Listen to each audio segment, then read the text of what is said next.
आपको बलिया से है, जहाँ के नगर परिषद के माध्यम से पार्षद ने बोरिंग कर रहा है। बता दें कि भीषण गर्मी में पानी की समस्या को हल करने के लिए नगर परिषद के द्वारा बोरिंग कराया जा रहा है। तो वहीं पार्षद ने बताया है कि वार्ड वासियों की सहमति से पूजन कर बोरिंग की शुरुआत की गई है, जिसमें मां नर्मदा प्रकट हुई, जिससे वार्ड वासियों ने खुशी भी जाहिर की।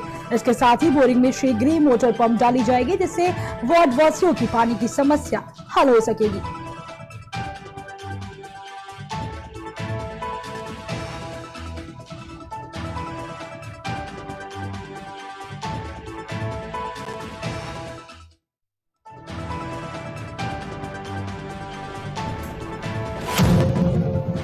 वही खबर यूपी के अमरोहा से है, जो हसनपुर विधानसभा के विधायक महेंद्र खड़गवंशी को दोबारा से पार्टी का प्रत्याशी बनाया गया है। आपको बता दें कि विगत 16 जनवरी 2022 को भावी प्रत्याशी ने समर्थकों के साथ हसनपुर में गजरौला अड्डा से जुलूस निकाला था। तो वही दोबारा टिकट मिलने की खुशी में जुलूस निकालकर चुनाव आचार संहिता और कोविड गाइडलाइन का उल्लंघन किया गया है, जिस पर अखिलेश यादव ने ट्वीट कर भाजपा पर निशाना साधा है। तो वही अखिलेश के ट्वीट करने के बाद राजनीतिक में हलचल मच गई। पुलिस ने आनंद फानंद में कोविड-19 व आचार संहिता का उल्लंघन करने के मामले में एमपी एमएलए कोर्ट ने विधायक समेत 6 भाजपाइयों को 4 घंटे की न्यायिक हिरासत में रखा है। इसके बाद 20,000 रुपए निजी मुचलके पर जमानत पर रिहा किया गया है। तो बताते चले कि विधायक और 60-70 अज्ञात समर्थकों के खिलाफ आचार संहिता व कोविड-19 उल्लंघन और महामारी अधिनियम के तहत एफआईआर दर्ज कराई गई थी। पुलिस ने 27 मई 2022 को एमपी एमएलए कोर्ट की अदालत में आरोप पत्र दाखिल किया। इस मामले में महेश खड़गवंशी पूर्व में ही जमानत करा चुके हैं, जबकि विधायक समेत सभी 6 आरोपियों को समन जारी किया गया है। तो वहीं मंगलवार को सभी आरोपी न्यायालय में हाजिर हुए। करीब 11 बजे विधायक महेंद्र खड़गवंशी और अन्य आरोपियों के साथ कोर्ट में पहुंचे तो न्यायाधीश ओम भगत सिंह ने सभी को न्यायिक हिरासत में रखने का आदेश दिया। सहायक अभियोजन अधिकारी कौशल किशोर सिंह ने बताया कि करीब 4 घंटे विधायक समेत सभी 6 आरोपी न्यायिक हिरासत में रहे हैं, जिसके बाद न्यायालय ने सभी आरोपियों को 20-20 हजार रुपए के निजी मुचलके पर जमानत दी है। खबर झांसी से, जहां ग्राम पंडोरी थाना शाहजहांपुर जिला झांसी में परिवार के घर में पहले चोरी की गई, उसके बाद हत्या कर दी गई। आपको बता दें कि अजन कुमार रजक ने बताया है कि वह गांव में ही ज्वारे की झांकी देखने के लिए गया हुआ था। लगभग रात 2 बजे के बाद जब घर लौटा तो उसने अपना गेट खटखटाया, लेकिन काफी समय तक गेट खटखटाने के बाद कोई नहीं आया। तो उसने और जोर जोर से गेट पीटना शुरू किया। तब तक छोटा बच्चा जाग गया। बच्चे ने गेट खोले और अपने पापा को रोते रोते बताया कि पापा 4-5 लोग आए थे, जिन्होंने मम्मी को बहुत मारा और घर से कुछ सामान लेकर चले गए। जब उसने देखा कि उसकी पत्नी सुमन खाट पर बेहोशी की हालत में है तो वह घबरा गया और उसने अपने परिजनों को बुलाया, लेकिन जब तक उसके परिजन आते तब तक उसकी पत्नी की मृत्यु हो चुकी थी। हमारे घर में कोई नहीं था, हमारी अकेली थी और हम लोग खेती का काम कर रहे थे। लड़ाई चल रही थी हमारे भाई लोग जवारे एरिया थे माता के, सो उधर थे। सो दो ढाई बजे करीबन भी आए थे घर पे। सो उनने पिंडी बजाई, बच्चे थे सो अंदर सो रहे थे बच्चे।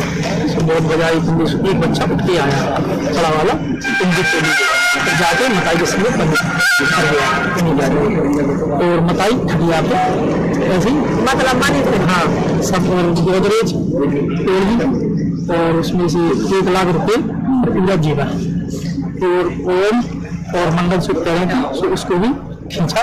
सो कितने लोग थे? हम नहीं, ये पता नहीं है कितने लोग थे। वैसे गाँव का ये कहाँ पड़ता है? थाना शाहजहांपुर। आपने पुलिस को दे दी? हाँ, पुलिस को दे दी, पुलिस आई थी, सब लोग आए थे। अब हमारे घर में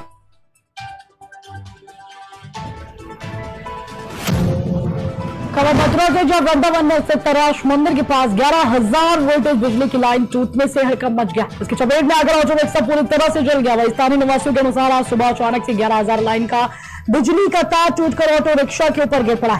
गनीमत यही रही कि ऑटो रिक्शा खाली खड़ा हुआ था। बिजली विभाग में फोन करने पर लाइन को बंद कराया गया। तब तक ऑटो रिक्शा पूरी तरह से जल चुका था। फायर ब्रिगेड को बुलाकर आग पर काबू पाया गया।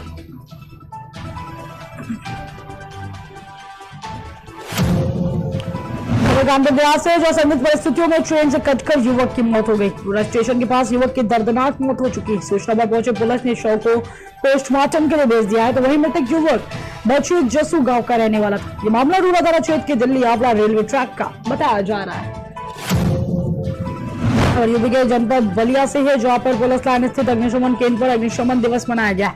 बता दें कि 14 अप्रैल 1944 मुंबई में हुई एक घटना में शहीद हुए 66 फायर ब्रिगेड के जवानों की शहादत को याद करते हुए अग्निशमन दल के जवानों ने भारी बारिश शहीदों को श्रद्धा सुमन अर्पित कर श्रद्धांजलि दी। वही उनकी वीरता और पराक्रम को नमन किया गया है, जिन्होंने अपने प्राणों की चिंता न करते हुए देश के लिए आखिरी सांस तक लड़े और शहीद हो गए। इसके उपरांत जागरूकता रैली निकाली गई, तो वही शहर विभिन्न राष्ट्रीय सोते हुए वापस अग्निशमन केंद्र पहुंचकर समाप्त हुई। आपको बता दें कि नगर वासियों में जागरूकता फैलाने के लिए लीफलेट्स पर्चों का वितरण कर लोगों से आग से बचाव की जानकारी पहुंचाई गई है। आज का कार्यक्रम जो था वह जो है शोक परेड स्थापित करके शहीदों को माल्यार्पण और उनको जो है जो अग्निशमन विभाग में कार्य करते हुए शहीद हुए हैं तथा जो हमारे विभागीय पूर्वज हैं 65 लोग, उन लोगों को श्रद्धांजलि दी गई तथा 2 मिनट का मौन व्रत रख करके उनके प्रति मतलब अपना शोक संवेदना व्यक्त की गई।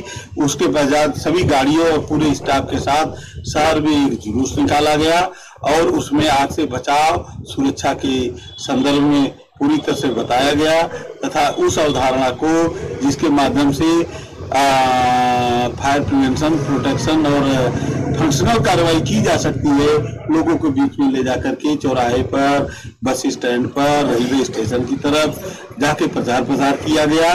जुलूस अब समाप्त हो गया है और प्रतिदिन के कार्यक्रम नियमानुसार हमेशा किए जाएंगे। इसमें मैंने साहब से अपने मिलकर पुलिस अधीक्षक महोदय से मिलकर के आवश्यक दिशा निर्देश प्राप्त कर लिए थे और कार्यक्रम संपादित हो गया है और यह 7 दिन तक हमारा ये प्रतीक बना रहेगा। उसके बाद समस्त कार्यक्रम जो है जल्द अप्रैल का महीना है, कटाई हो चुकी है, आग लगने की स्थिति बनी हुई रहती है, इसलिए सुबह ये कार्यक्रम करके निस्तारित कर लिया हूँ।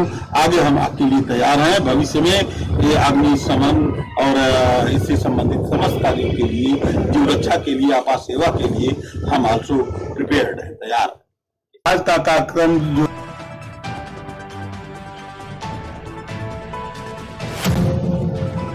सिद्धार्थनगर जिले में आग लगने का सिलसिला लगातार जारी।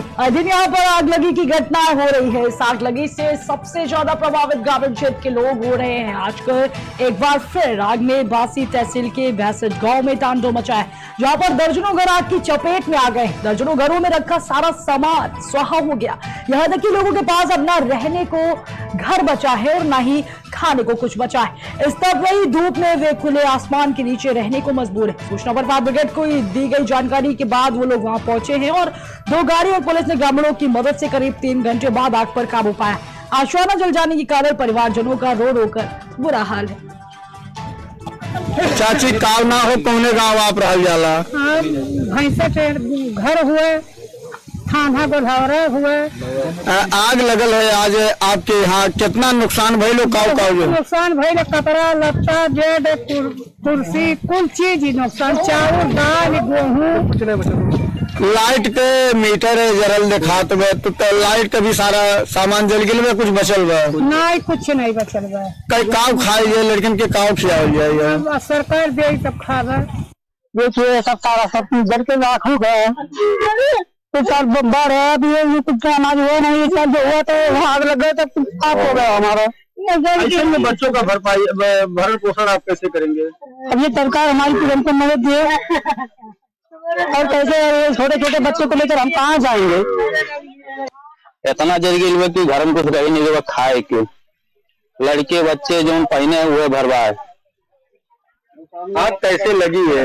अब कान कहाँ से लगल है, आग देख के बताइए। गांव में और कितना लगभग नुकसान हुआ होगा? गांव में गिनती नहीं कितना नुकसान, बहुत ज्यादा नुकसान हो गया। चाची काव यूपी के सिद्धार्थनगर से जो अज्ञात कारणों से घर में आग लग गई, वही आग लगने की सूचना पाकर तत्काल उसका बाजार थानाध्यक्ष पुलिस बल के साथ गांव में पहुंचे, तो ग्रामीणों के साथ घर में लगी आग बुझाने में जी जान से जुटे हुए उसका बाजार थानाध्यक्ष दिनेश कुमार सरोज, उसका बाजार थाना पुलिस ग्रामीणों की मदद से आग पर काबू पाया गया है। पूरा मामला उसका बाजार थाना क्षेत्र के परसा बुजुर्ग गाँव के पास का बताया जा रहा है। खबर शामगढ़ से, जहां जिला कांग्रेस कमेटी मंदसौर के निर्देशानुसार ब्लॉक कांग्रेस कमेटी शामगढ़ द्वारा संविधान निर्माता भारत रत्न बाबा साहब डॉक्टर भीमराव अम्बेडकर की जन्म जयंती पुराना बस स्टैंड पर मनाई गई, जिसे वक्ताओं ने बाबा साहब भीमराव अम्बेडकर के जीवन पर प्रकाश डाला। इस दौरान उद्बोधन कार्यक्रम के प्रभारी एनडी वैष्णव, सुरेश शर्मा, पूर्व विधानसभा प्रत्याशी राकेश पाटीदार, जिला उपाध्यक्ष मनोज मुजाविया मौजूद रहे। इसके साथ ही ब्लॉक शामगढ़ सेवा दल द्वारा वरिष्ठ कांग्रेस जनों का सम्मान साफा व श्रीफल देकर किया गया। इस मौके पर बड़ी संख्या में कांग्रेस जन उपस्थित रहे।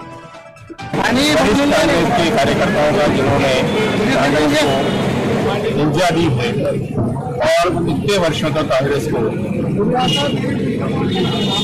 अपने दम पर सेवाएं दी है, उन सब कांग्रेस कार्यकर्ताओं का इस कार्यक्रम में मंदसौर जिला कांग्रेस के अध्यक्ष जैन द्वारा मुझे रेजी शर्मा को प्रभारी बनाया गया और हमने यहाँ के अपना योगदान दे करके कार्यकर्ताओं को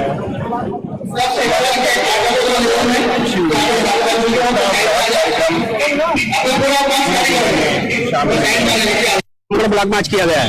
आज डॉक्टर भीमराव अम्बेडकर साहब की 132वीं जन्म जयंती मनाई गई। उस पर हमारे यहाँ पे जो कांग्रेस के वरिष्ठ आधार स्तंभ रहे, जो जमीनी कार्यकर्ता रहे, जो लगातार पार्टी की सेवाएं ले रहे, उनका सेवा दल के माध्यम से उनका स्वागत सत्कार किया गया। और लगातार आज अम्बेडकर साहब की जयंती के अवसर पर हमने संकल्प लिया इस देश के संविधान को बचाने का, इस देश के लोकतंत्र को बचाने का लिए, और सारे कार्यकर्ताओं ने एकजुट होकर आने वाले समय में 2023 और 24 के चुनाव में इस देश के लोकतंत्र और संविधान को बचाने के लिए कांग्रेस की सरकार बनाने का नहीं। आप जानते हो कि देश के संविधान को खत्म करना चाहती है, देश के संविधान में संशोधन ला के लगातार संविधान को तोड़ मरोड़ा जा रहा है। वर्तमान में भारतीय जनता पार्टी की जो पुराने नेता रहे, उनकी हमेशा सोच इस देश में आरक्षण को और गरीबी को खत्म करने की रही। ये गरीबी खत्म नहीं कर रहे, गरीबों को खत्म कर रहे हैं। इन्होंने आंकड़ों का जादू देखा है आपने कि गरीबी देश में दिन रोज बढ़ रही, पर आंकड़ों में खत्म कर रहे हैं। तो इस देश में संविधान को भी ये तोड़ मरोड़ के खत्म कर रहे हैं। तो आज अम्बेडकर साहब की जयंती के शुभ अवसर पर हम सब पार्टी के पदाधिकारी और कार्यकर्ताओं ने संकल्प लिया कि देश को संविधान और लोकतंत्र को बचाने के लिए कांग्रेस का एक कार्यकर्ता अगर जरूरत पड़े तो अपने प्राणों की आहुति देने के लिए